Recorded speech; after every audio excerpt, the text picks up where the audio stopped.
High বন্ধুরা, আজকে আমি তোমাদেরকে দেখাবো গোলাপ গাছের একটা সমস্যা। গ্রাফটিং এরিয়ার নিচ থেকে যে 7 পাতার ডাল বেরোয়, এই ডালটাকে কিভাবে গাছ থেকে আলাদা করে দিতে হয়।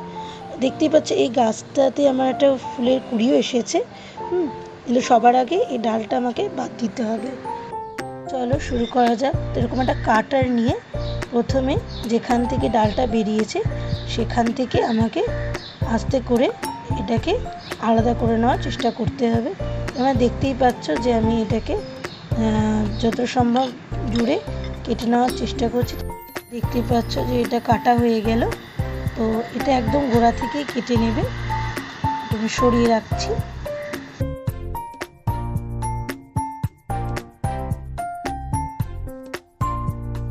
ডালটা কতটা বড় হয়ে গিয়েছিল এবং এখানে দেখলেই দেখা যাচ্ছে যে 7টা করে পাতা রয়েছে এই ডালে। এই ডালটা যদি আমি না কেটে ফেলতাম তাহলে এই ডালটা বেড়ে যেত আর আমার মেন গোলাপ গাছটা মরে যেত। এই বড় ডালটা কেটে দেওয়ার পর আর কতটুকু গোলাপ গাছটা রয়েছে। তো যাই এবার নেক্সট স্টেপে আমরা। তো যে ডালে যে জায়গাটা আমি কেটে নিয়েছিলাম সেখানে আমি অ্যালোভেরার টুকরোটা নিয়ে খুব ভালো করে আমি লাগিয়ে নিচ্ছি।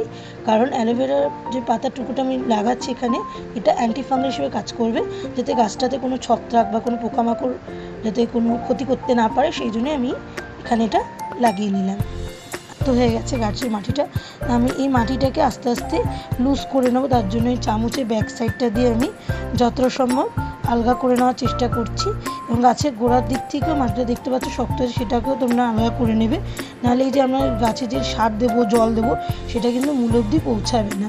তো এই জন্য আমাদের এটাকে আগে লুজ করে নিতে হয় মাটিটাকে। দেখতে পাচ্ছ আমি কিছুটা মিক্সচার নিয়ে এসেছি। তো এই মিক্সচারটা আমি গাছের গোড়া ভালো করে দিয়ে দিচ্ছি। এটা মোটামুটি 3 চামচ মতো আমি দিচ্ছি। তো এর মধ্যে রয়েছে নিমের খোল রয়েছে, তারপর শিংকুচি রয়েছে, সর্ষের খোল রয়েছে। এটা আমি ভালো করে দিয়ে দিলাম। এরপর আমি একটু জল দিয়ে দেবো গাছের গোড়ায়।